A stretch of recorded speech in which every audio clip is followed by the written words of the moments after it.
গাজীপুরে প্রকাশ্যে সাংবাদিক হত্যা, নগর জুড়ে ক্ষোভের আগুন। বৃহস্পতিবার সন্ধ্যা ৭টা গাজীপুরের ব্যস্ত চান্দনা চৌরাস্তা। শত শত মানুষের ভিড়ের মধ্যে হঠাৎ এক নারীর নেতৃত্বে শুরু হয় সশস্ত্র মহড়া। কারো হাতে রামদা, কারো হাতে চাপাতি। এ সময় দৈনিক প্রতিদিনের সাংবাদিক আসাদুজ্জামান তুহিন মোবাইলে সেই মহড়ার ভিডিও ধারণ করছিলেন। ঠিক তখনই ক্ষিপ্ত হয়ে কয়েকজন সশস্ত্র ব্যক্তি তুহিনকে ধাওয়া করে। জীবন বাঁচাতে তিনি দৌড়ে আশ্রয় নেন একটি চায়ের দোকানে, কিন্তু সবার চোখের সামনে এলোপাথারি কুপিয়ে নির্মমভাবে হত্যা করা হয় তাকে। মুহূর্তেই এলাকা জুড়ে ছড়িয়ে পড়ে আতঙ্ক ও ক্ষোভ। খবর পেয়ে ঘটনাস্থলে আসে আইনশৃঙ্খলা বাহিনী।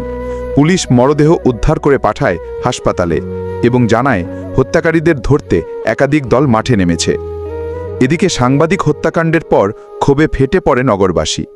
বিক্ষোভ মিছিল করে ইসলামী আন্দোলনের নেতাকর্মীরা।